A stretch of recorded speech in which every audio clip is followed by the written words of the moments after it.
Welcome to The Explainer. All right, let's just dive right in, because today we are mapping out a truly profound journey of innovation. We're going to trace a path that starts all the way down at the microscopic math inside our computers, and we'll ride that wave all the way up to the actual physical spaces where tomorrow's world is literally being built. It's a massive, fractal ecosystem of creation. So where does the future actually get built? It's a huge question, right? We hear constantly about the digital revolution, but to really grasp how physical innovation hubs, places like Prospera in Honduras or 1871 in Chicago, are changing the world, we first have to understand the foundational digital substrate they sit on. The physical world relies completely on that digital foundation.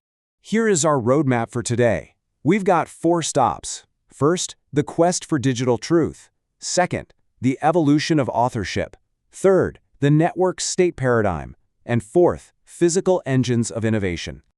All right, kicking things off with part 1, the quest for digital truth. You absolutely cannot build reliable physical innovation without securing undeniable digital truth at the hardware level first. If your foundation is basically just guessing, the whole house is going to crumble. We intuitively think computers process exact meaning, right? But honestly, right now, most AI compute relies on what we call the FPU gambler. It's probabilistic guessing that permanently destroys data origins. For real autonomy, we need the ALU surveyor. This relies on deterministic execution. That means 1 + 1 is exactly 2 every single time, creating an exact root-to-leaf path backward with absolutely zero guesswork.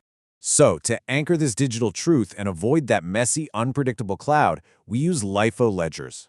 LIFO stands for last in, first out. Think of this architecture like a super strict bouncer at a busy club. That bouncer, he doesn't care about the 100 people way back in the line. He only checks the ID of the person standing right in front of him at index 0. By only looking at index 0, we ensure flawless, mathematically pure single-entry bookkeeping. No overwrites, no chaotic command chains, just absolute digital truth.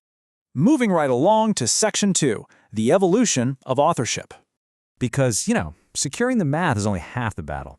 We also have to secure human intent.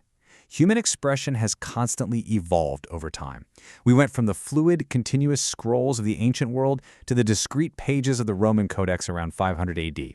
Fast forward to 1440, Gutenberg's printing press completely shatters the elite scribe monopoly, turning everyday folks into a reading public. But today, in the 2020s, generative AI introduces what legal experts call semantic decapitation. Because the AI uses statistical probabilities inside a black box to basically guess the next word or pixel, it physically severs human intent from the machine's final output. You're just setting up the initial conditions. The machine is the one actually executing. To maintain control in this AI era, we actually need to look backward at historical sovereignty, specifically at Paul Revere. Take this exact journal entry from his famous Midnight Ride. Revere flawlessly married his intent, which was warning Hancock and Adams, with physical execution, which was that very specific, very good horse. Revere wasn't just some abstract protocol floating around in the ether. He was a human pilot asserting agency on a physical substrate. And that proves a vital point for us today. Software protocol means absolutely nothing without the hard physical substrate to carry it out. Because AI execution is practically free and largely uncopyrightable now, a creator's value is shifting entirely away from raw execution and toward real-world human validation and brand trust. And to protect that value, you have to avoid the modern equivalent of the 1689 breach.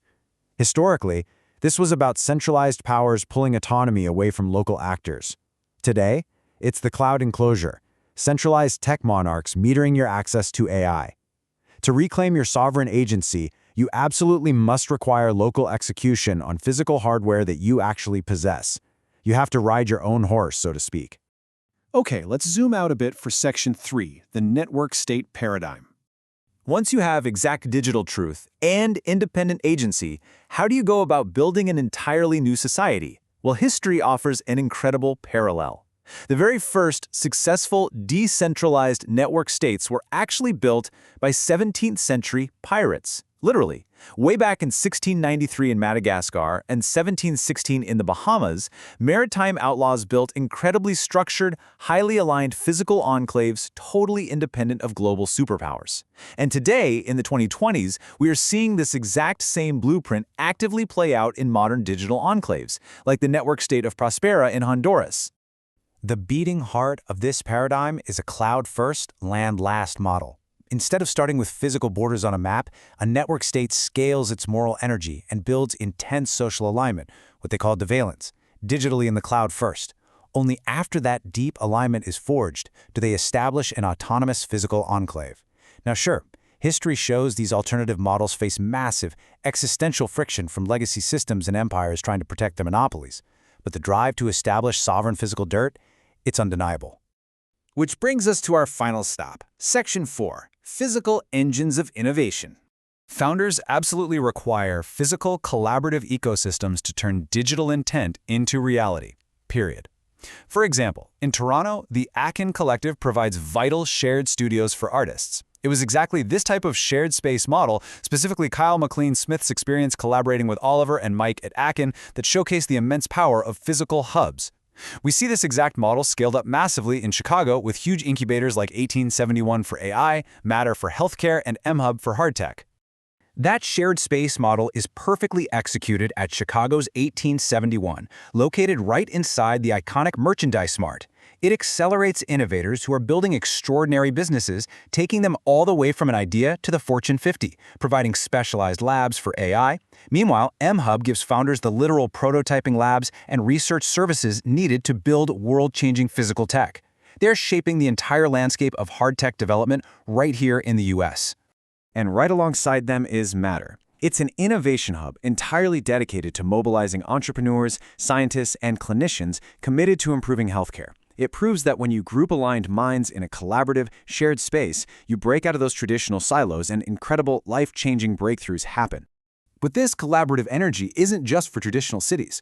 In the decentralized network state of Prospera, we see the Make DIY Lab. Directly inspired by Kyle McLean-Smith's experiences at Toronto's Akin Collective, this makerspace is where bold entrepreneurs are doing audacious, real-world science. We're talking about companies working on everything from implanting cybernetics that interact with human biology to revolutionizing global medicine. And they're all operating under a framework designed specifically to bypass slow legacy regulations. And let me tell you, this environment produces incredible real-world success.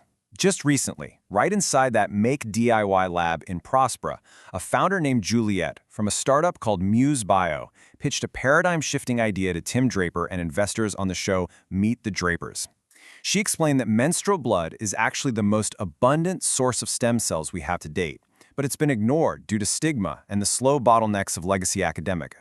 MuseBio is stepping in to bypass all that and create a massive, non-invasive global biobank. Let's look at how her startup's workflow practically operates, because it's fascinating. Step 1 utilizes their technology to allow women to non-invasively collect their menstrual blood right at home. Easy. In Step 2, they isolate and preserve those abundant stem cells. In Step 3, this is where it gets truly wild. Juliet explained to the investors that they have actually demonstrated the ability to use these stem cells to 3D bioprint human organs for implantation. They are basically utilizing the human starter pack that didn't get used. And here is exactly why being part of a physical innovation hub matters so much. By utilizing this physical space and community focus, Muse Bio aims to take a regenerative cardiovascular treatment that currently costs a staggering $100,000 and drop it to just $1,000, literally a fraction of the cost. That is the true power of combining digital exactness with sovereign agency inside a physical, collaborative environment. From the mathematically pure LIFO ledgers of a digital processor to the shared creative spaces of Toronto and Chicago, all the way to a life-saving biolab in a borderless network state in Honduras, innovation absolutely requires a secure foundation. You can't just float in the ether. So I want to leave you with this final, provocative question to really ponder. Are you happily renting your capabilities from an invisible cloud monarch, or are you claiming your agency and building your own physical substrate? Thanks for joining me for this explainer, and I'll catch you next time.